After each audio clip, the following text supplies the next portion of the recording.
Welcome back for another lesson from the Retirement Income School. I'm Dr. Amanda, and this is your place to get a financial education to help you protect your wealth and create guaranteed income so you can retire financially relaxed. And you're really going to want to tune in for the entire lesson today because I have guest Roy Snarr on.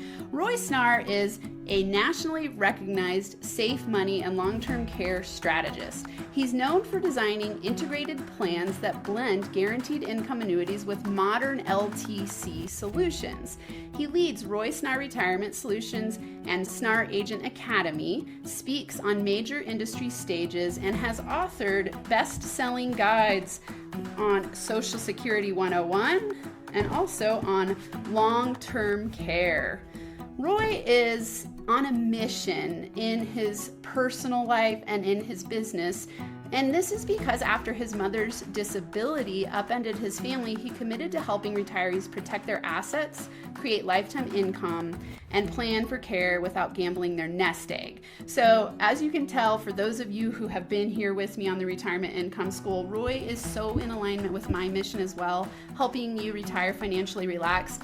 And just a little back note personally, I met Roy through listening to him on a podcast, and I'm so incredibly grateful that I ran into him because he has been a mentor, a friend, a guide in the long-term care and annuity space. And I really just value him as a human. He's really smart. He shares his wisdom with the world. So I'm psyched to have you on the show today. Welcome, Roy. Hey, thanks so much. I'm excited to be here. Yeah, awesome. Okay. Will you start with your family's story? So I know that you also take a safe money approach. And will you talk a little bit about how that happened and played out for you and why you do what you do today? Yes, retirement planning is all about having a balance. And I quickly learned the imbalance of most retirement planning when I was a very young kid. When I was about 14 years old, somebody ran a stop sign, bam, sideswiped my mother, which accelerated her degenerative disc disease, which at the time she had no idea she even had. That led to a permanent disability. Lost the car, lost the house, a divorce came about it. We had to move from the school I grew up into all the way into a new school. And I was like 14 and all this was happening. And that was right at the dot-com bubble burst. And so all these life events started hitting me. I'm like, what is going on? And, at 14, I had no idea about money. I was worried about bicycles and Pokemon cards. And that was my thing.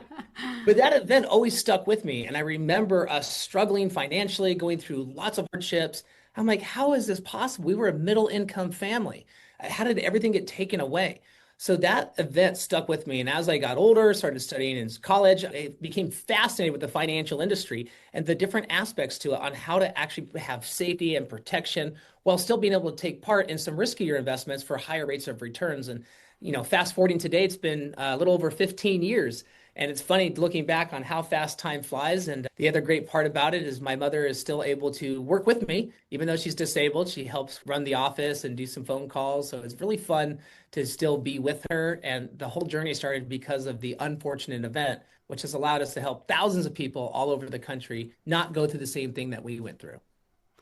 That is so incredible. I love your energy around it. And I got to meet your mom, and it's so cool that you work together. I don't know if I ever told you this, but I've somewhat similar in that my parents initiated and catalyzed me into this industry because I was setting up an annuity for my parents, and my dad passed away earlier than expected. And we were so incredibly grateful that my mom had an annuity set up for lifetime income because my dad was an investor type. My parents were serial entrepreneurs, but he was always the leader of those entrepreneurial endeavors. And so having that guaranteed income was really powerful. And I know for you, you look back at when you were young and I'm sure you think, oh, if only my mom had had long-term care, or if only she had had an annuity to take care of the family. Talk a little bit about that, just foundations of why someone would want long-term care today, because you have such a powerful story and reason behind that. And I know that a lot of people listening have the same thing. When you or I are in audiences, we say, like, raise your hand if you've ever experienced long-term care. Sure. People raise their hand and they have horror stories. So say a little bit there. I mean, it's literally the biggest risk, in my opinion, and my opinion is backed by math and science as well, in retirement planning, because Medicare does not cover a lot of facets of long-term care. In fact, they only cover 20 days in its entirety of skilled nursing, and then it's a co-payment from day 21 to 100, but that covers nothing for custodial care, and that's the majority that is needed, especially in the very beginning. And I lived through it again with my grandparents. So during this whole catastrophic life event and things changing and losing the house and moving, shortly after that, both of my grandparents needed long-term care. And then I had another grandmother that was from my father's side who needed it also. And I was just living through this and learning about the family arguing and yelling, like, how are we going to pay for this? And there's not enough money in the account. And I'm thinking to myself, well, wait a second. They have this thing called Medicare. Why isn't it covering it? Well, it's because there's limitations to a lot of these plans. And so that also encouraged me to be like, look, there's got to be a solution here. I mean, if I've lived through this and I'm seeing it with 3 grandparents, I mean, the statistics are like overwhelming that other people are needing this. And that led me down the long-term care rabbit hole of all things and became a national expert in long-term care. And the long-term care side of retirement planning is one of the most important because it's the what if. If this did happen, how are we going to afford to pay for it? Because unfortunately, you can work your entire life, and let's say you have a nest egg of $1 million in an IRA. That's awesome. Guess what? You're not going to qualify for state-paid long-term care services. You have too much money. It's a first world problem. But the government's going to make you take all of that money and spend it down in order to pay for your care. So you work your whole life up, build up this big nest egg, and then it turns around and all goes to a healthcare system. And so there had to be a way to help mitigate that risk, and you can achieve that through proper long-term care strategies. Unfortunately, it's just not a topic that's very fun to speak about. Most people, they work with an advisor, an agent, and it's all about buying Christmas presents from the grandkids, sailing on a yacht, and everything is going to work out. Well, what about the conversation of who's going to change your diapers, right? Nobody wants to have that one, but we do. And I'm a very positive person, but I have to talk about some of these potential negative events and how to at least become educated on them and how to actually protect against them if they do occur. So true. I think people have a big fear about death, whether it's conscious or unconscious. Yeah. And so no one wants to talk about that era of life. And we know that 70% of people are going to experience a long-term care need. Yep. Will you talk about, because you've been in the industry and you've focused on long-term care and you're an expert in that arena, will you talk about some of the changes? Because often I'll have clients come to me and they'll say, oh, I had this horrible policy, or I'll hear horror stories about policies that people had, and that's why they don't want to get long-term care today. Will you talk about some of the changes that have occurred over the last 15 years of you doing this? Yeah. So, I mean, a lot of people have a negative connotation around long-term care insurance, and for a lot of good reason as well. I mean, unfortunately, when the majority of long-term care was being promoted and sold, it was based on an unguaranteed type of contract, meaning that these big insurance companies had the opportunity to increase rates in the future if they needed to. And a lot of these were sold during very high interest rate environments, different economic conditions, and the carriers weren't necessarily intending on increasing them per se, but they were forced to because the cost of long-term care, the economic factors, it was creating too much of a burden on them. So they had to increase it. So a lot of people associate long-term care with, oh, my parents had it, or we had one, and the premiums doubled and tripled, and there was fighting the company tooth and nail just to get $1 out of them. Well, a lot of that has dramatically changed in today's marketplace. In fact, asset-based long-term care has been around for decades. It just wasn't very popularized because most people were focused on traditional type of long-term care. But in the asset-based LTC, which is the only thing we help people with because it's 100% guaranteed, in today's marketplace, you can have 100% liquidity. So if you wanted to cancel the policy, get your money back, you can have that. If you passed away, your family can have the money. So it's not a use it or lose it type of situation. And if you actually needed to use the care, which is the overwhelming stat that you will, you have an opportunity with some of these plans to spend the money however you choose. The grandkids could push you around in Vegas. You could be drooling in a wheelchair. They're gambling the money away. But the point is it gives you complete flexibility of how you spend that money. And it's 100% income tax-free in addition to that. And some people say, I'm not healthy enough. There are guaranteed issue plans depending on the state that you live in. There are policies that are only $40, $50 a month. There's so many different opportunities out there. There's just a massive amount of lack of education.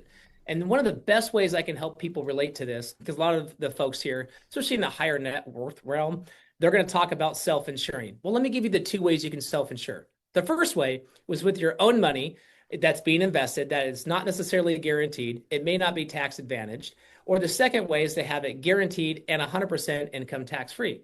In both situations, you're going to self-insure. These insurance companies aren't going to give you a free policy because you're a nice person, right? But it's much more leverage and mathematically better for you in the long term to actually have some tax advantages and some leverage ratio. Because you see, with an investment, you put $1 in, maybe earn some interest, and then you need it for care, you're spending your dollar plus the interest dollar for dollar ratio. Whereas with asset-based long-term care, you park $1 in, they may give you $5 back, 100% income tax-free. And so mathematically, if you laid them side by side, you cannot out-invest an asset-based long-term care policy on a guaranteed basis. You simply cannot do it. They're double-digit type of returns. And when people start to understand this, it really opens their mind up because they've only been shared negative information about asset-based care planning. The other thing I'll mention real quick here for the listeners, if you have your home that is 100% paid off, you don't need homeowners insurance. The homeowners insurance is there to protect the lender from letting you borrow the money. But most people will say, well, I'm still going to have homeowners insurance just in case. Well, what's more likely, that you're going to exercise the entirety of a homeowner's policy or that you're going to get old and need assistance? Imagine if the insurance broker called you and said, look, there's going to be a storm that hits this neighborhood. It's going to hit in 15 to 20 years and roughly 70% of the homes are going to be completely destroyed. Would you like to review your homeowner's coverage with us today? Most people are like, yes, absolutely. This is a guarantee, but nobody's having that relatability or that conversation about long-term care. But if they can understand the basics of it, then they can actually become educated on what options there are. It makes sense for the majority of people. So much power in there. I think it is fascinating that we know with statistical certainty that 70% of us are going to need long-term care, and yet most people don't have it. This is a good moment for me to plug real quick. I work with Roy and his team on long-term care. So if these are topics that you're interested in discussing with me, go to retirementincome.school, click on book a Q&A call. We'll have a chat. And when I work with people on long-term care, I partner with Roy and his team. And so that's why I wanted to have him on the show, because he's such a wealth of wisdom and knowledge. And, you know, as agents, we work with each other and we brainstorm and we collaborate. And Roy and his team are my favorite people to work with because they're so educated and knowledgeable and really do you right. I don't think I've ever met anyone who is so forthcoming with help and will even...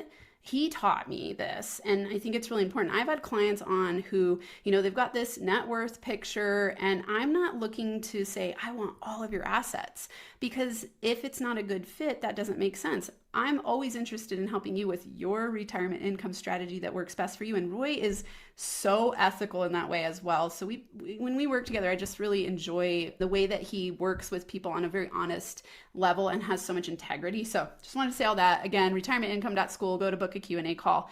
Something you taught me recently, Roy, that I want you to address is the Pension Protection Act. I think that's one of the coolest things that I barely anybody knows, even agents. So will you talk about that for long-term care? Sure will. Yeah, I'm kind of a nerd when it comes to all this, but that's okay. You want to work with somebody like yourself or ourselves when it comes to these specific retirement-based planning tools, because you want to work with an expert, someone that knows it inside and out. And one of the forgotten secrets out here is the Pension Protection Act, which no one really markets, or most advisors and agents don't even know how it works. But basically, in a nutshell, if you have a pre-existing, say, non-qualified annuity, and if you take that money out, you're going to pay ordinary income tax on everything above your basis, which is what you started it with. However, maybe you don't really need that money, but you want to create long-term care leverage for yourself.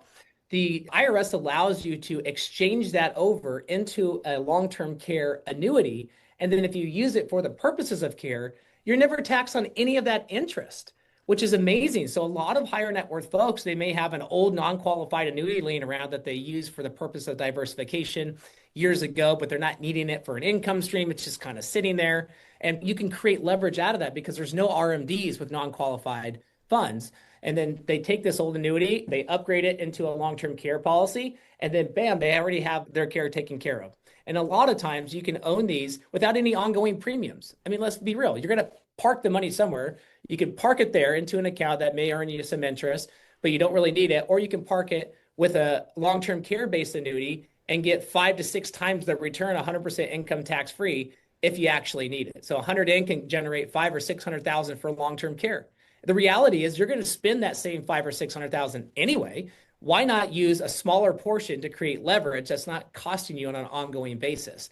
These are ways to create massive amounts of leverage inside of a pre-existing portfolio. And oftentimes We see the deck of cards that people have. All we're doing is simply reshuffling these cards to better vehicles. So smart. When I heard that from you, I was blown away. I thought, I've never heard this anywhere else. Never heard anyone talk about it. And it's such a powerful strategy to reshuffle the deck of cards in your portfolio, because I think a lot of times people will think, oh, I can't come up with all of that money for a long-term care policy. And like you said, I think we have misconceptions about how much needs to be put into a long-term care policy. Sometimes you can leverage a smaller amount. So, important to look at. This is a great moment then to pivot to annuities. Talk to me a little bit about annuities. And let's even start on the negative side. What are the most negative things about annuities that you know that you would want to share? Just like if you talk about stocks, bonds, or mutual funds, there's good ones and there's bad ones, right? And it's the same thing with annuities. There's the good, bad, and the ugly. I mean, there's literally over 2,500 different variations of the types of annuities that you can own. Some are really good for certain situations. Others may not be as good. And oftentimes, just like long-term care insurance, they've been marketed against because you have big firms that have big marketing budgets and they have a different philosophy on how to create money. But in all reality, if you're paying a management fee to somebody, you are their annuity. The word annuity just means payment. I mean, it dates back to the Roman Empire. And all of us, most people anyway, I would say 99.9% of your listeners and people in the country, we already have an annuity. It's called Social Security. All right. It's just a way to create a guaranteed stream of income. But there are some downside to it. Some annuities have really lofty fees, 3 to 4% in fees, and the money's tied up. Other annuities say you can never touch it. Other annuities say if you pass away, the insurance company is going to keep it all, right? So there's a lot of negative things about annuities, but the problem is that's the only thing that's really being spoken about. What about the upside potentials where with the right type of annuity, and you don't want all your money here. It's a part of having a well-balanced plan. With the right type of annuity, you can create cash flexibility. You can create liquidity. There are plans out there that say, just give me all my money back, no fees, no charges whatsoever. You can have the ability to earn between 4 and 8% a year without any type of market volatility or paying any type of fee. Or the most common use of the annuity is a guaranteed stream of income. And the income is actually doubling your retirement assets. People think, well, how is that possible? Well, let me tell you how it's possible. In the common sentiment of retirement planning, there's something called the 4% rule, which has been debunked over time. But let's just use it anyway for simple relatability purposes. If I have $1 million and I take 4% out, that's 40 grand a year. However, if the market tanks and goes down by 20%, I have 800,000. If I need that same 40,000, that's more than 4%. So if I need that 40,000 in income, I could have an opportunity to reposition 400,000 or 500,000 and create that same 40,000 guaranteed for life without any volatility risk. So instead of doing 4% on an unguaranteed basis, I could actually get 8% on a guaranteed basis. So what have I done? I've doubled my money for the purposes of retirement cash flow. And if you look at the happiest people in retirement, it's those with a pension, a guaranteed check. So you don't want all your money there, but if you're already going to spend it, wouldn't you want it guaranteed? I mean, there's other levels to this too. Think about the required minimum distribution. The government's going to make you start taking distributions out. Wouldn't you want those automated and guaranteed for you? What about the costs of Medicare? What about the cost of property tax? We have all these fixed expenses in our life. Wouldn't it be nice just to have a paycheck that covers everything and to leave the rest of the money invested to hopefully achieve 10, 12, 15% in gains each year? This is where the annuity is best suited. But again, there's a lot of misinformation out there and lack of education.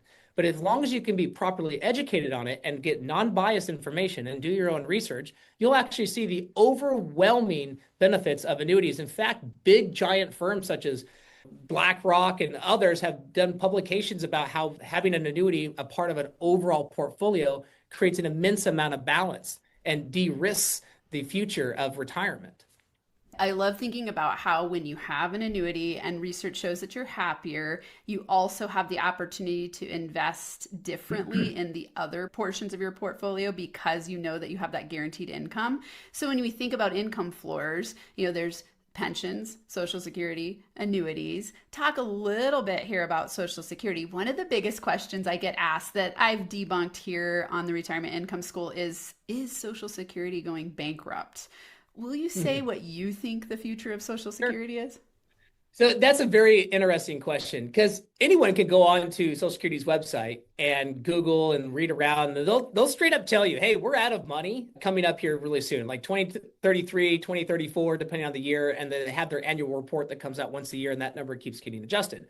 Now, when they say they're out of money, what that means, according to their current statistics, is that they don't have enough payroll tax, FICA tax revenue coming through to cover out all the outflowing obligations. They're going to have to start dipping into that fund even steeper. So there is a big challenge with Social Security. Can it at one point in time run out of money? The answer is yes. However, we have this magical thing called the Federal Reserve. Now, the Federal Reserve and the US government, they're not going to let, at least in our opinion, the largest, most quote unquote trusted pension system, Social Security, completely fail and go away. Okay, and no one's going to vote against it because the largest voting bloc is still the boomers. And so they're going to take that away. So in the time being, Social Security is still going to be there. What I feel is going to happen is that as it starts getting more and more unbalanced, the government will just step in and bail it out. But the real question is, what are those bailed out checks I'm getting going to actually purchase me? I mean, if you think of it, we've bailed out different healthcare lines, we've bailed out lenders, banks. Why aren't we going to bail out Social Security? So yes, it doesn't have financial problems. It does. And a lot of those problems are rooted in the fact that there are more people taking from the system than paying into it, because when it was first created, the average household was having nearly 4 kids. And now that's not the case. People are having less children and they're waiting longer in life. And so that creates a strain on the system in itself. But I don't ever feel that it's going to completely decimate and go away. I feel, if anything, they're going to have to rebalance out the tax structure or how the money is coming about into Social Security. And ultimately, the government will just magically create some cash and bail the system out. Yeah, it's an interesting issue. Of course, I have a lot of retirees asking me that question, and we don't have a crystal ball and know, but I agree with you. There's no way that it's going to go away. Also, being a pay-as-you-go system, there's always going to be some funding, but it might be reduced. We don't really know. So we'll see what happens in the next 10 years. It'll be interesting. Yeah. I'll tell you this much. I have over 4,000 clients I've helped throughout the country. And in the last, I would say 5 years, ever since the COVID situation, people are taking their benefits sooner than they anticipated, not necessarily at a need, but at a principle. Yeah. And what I tell people, and everyone should take this to heart, is that there's never a right or wrong time to file per se. It depends on how long you're going to live. If you wait till 70 and then die at 71, you missed out. But if you take it at 62 and you live into 100, you also missed out, right? So it's a balancing effect with Social Security. The important thing is to at least know your numbers to see which one is going to feel the best way and try to do your best guess on how to get the most out of it based on your assumed life expectancy. Yeah, absolutely. Okay, we're going to pivot completely. It's not related to Social Security, but let's talk about in terms of retirement income, RMDs, taxes. Why would you recommend? A lot of people here know that I recommend Roth conversions in certain scenarios. So why would you recommend a Roth conversion using an annuity strategy? Well, I mean, let's talk about Roth, first of all. You're going to pay for it one way or the other. That's what I tell people. You have this qualified money bucket of a 401k, for instance, right? Let's say there's $1 million in there. As you start taking that money out, either through the required minimum distribution or just for retirement leisure, you're going to pay ordinary income tax forever as long as you take those distributions out. What's that total tax bill if you live another 20 years versus taking that bucket and converting it either all at once or over the course of, say, 5 to 8 years? By doing the math, you'll see that I will save more in taxes overall if I convert it sooner than later, given a longer life expectancy. Because we all have a business partner, the IRS. And there's a lot of misconceptions about qualified retirement accounts and also individual retirement accounts. Because when somebody contributes to a 401k, if they do $10,000 a year, they're not getting a $10,000 tax deduction. Their contribution is multiplied by their tax rate. So just ballpark, let's say it's 25%. You put 10 grand in, you're getting $2,500 in tax savings, but the rest is going to be taxable. And then whatever it grows into is also taxable, right? So there's a really big compound effect there. So our idea when we're working with clients is like, look, again, it's just like Social Security. If you converted the whole thing right away and you died, well, you made the government happy. And so same with your heirs. But if we're looking at it for yourself, given an average life expectancy, let's do the math to see if it makes sense. Because if they're 85, probably doesn't make a whole lot of sense unless they're doing it for legacy. But if they're in their 60s or early 70s, it can make a lot of sense to start slowly converting this thing down over the course of time. And you want to be cautious too, because if you convert too much too fast, you can affect other things like Medicare Part B IRMAA penalties, right? There's all these other tax surcharges that you can face if you convert too fast. But there's also an enormous amount of penalties if you don't convert and one of you passes away, and the surviving spouse can now have a skyrocketed tax bracket, which is called the widow's penalty, right? So there's all these different things to take into consideration. So let's assume that based on this education, somebody feels it's a good idea in their situation to start actually converting. Let me ask you, if you're converting money to a Roth, do you want to convert it with an account that could potentially lose money? The answer should be no. Because let's say you took 100 grand and you converted it all, and then the market's tanked by 20%. Oh, shucks, I should have just converted it when it was at 80,000 instead of 100. But we can't time it. And reciprocally as well. If I have that same 100,000 and then I convert it and then it booms, hey, I won there also, right?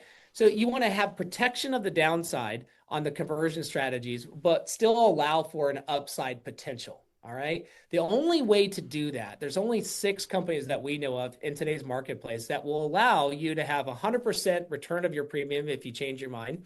They have 0 downside to the market, so you're never going to lose anything. There's no ongoing management or account fee. And in addition to that, a lot of these companies will offer a bonus to open up the contract. And the best way I relate that, we get stuff in the mail all the time. Like banks say, hey, new checking account, $1,500 deposited. If I have Verizon and I want to go to AT&T said, we'll pay for all your charges. Just bring it on over. There's always these incentives. Well, these insurance companies, many of which have been around for over 100 years, they offer incentives as well. They say, hey, look, if you reposition your account balance, we can give you a bonus. Let's say the bonus is 10%. You have 100 grand, you put it in there. Now you have 10,000 extra. Now it's IRA money.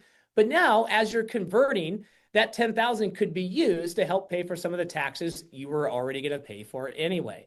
The biggest reason to consider having an annuity a part of your overall Roth conversion strategy is the fact that you have the downside protection. So you mitigate that risk of converting a big number and then it tanks, but you're still going to pay taxes on that big number. So good. I want to go for hours with you. This has been incredible. I know that we're running out of time. So I want to ask one closing question. Sure. Think about, because this is the retirement income school, what would you say is the most important key takeaway for retirement income for our listeners? The most important takeaway is you need to have enough guaranteed lifetime income to cover all your fixed expenses. Now, I have multiple designations. I know you do as well. I've studied the financial industry for nearly half my life. Every research article, every textbook is talking about having enough guaranteed income, and Social Security for the majority of people is not enough to cover all your expenses. So definitely consider adding another source of guaranteed income, which the only entity that offers and only contract that offers that is an annuity. And ignore all the opinions. Do your own research and think to yourself, okay, if I just had a small portion that was enough to cover all of my income and fixed expenses, would I feel more relaxed and enjoy retirement better? Or am I the person that wants to have everything 100% exposed to risk? Because people forget. 2001, it tanked, came back up. 2008, it tanked, took all the way to 2013 roughly, just to break even. Do you have another decade of a roller coaster market in your time horizon during retirement? Maybe it never happens, but maybe it does. What if it does? You need to ask yourself, what's the worst case scenario and will I still be okay? And when you see plans offered by another advisor, another agent, make sure you see more than one. Make sure you work with somebody that has the opportunity to give you a non-biased opinion who can represent multiple companies so you know that they are fulfilling their fiduciary obligation and that you are actually getting the best that's out there. High fives, Roy. You are a rock star. I so appreciate you being on. That was an incredible amount of wisdom. Thank you for being here today. Awesome. Thank you. And that's a wrap on our lesson with Roy Snarr. Isn't he a rock star?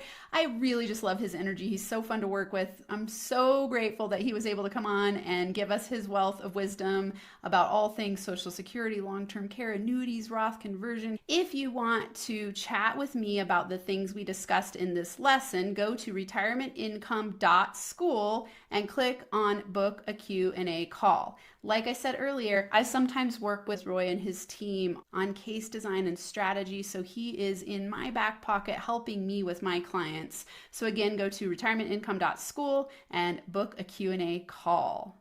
And last, if you are enjoying the lessons that you're getting here, be sure to subscribe to the Retirement Income School on YouTube or on the podcast. Click on the notification bell so you never miss out. Give us a thumbs up or a like. It helps us reach more people.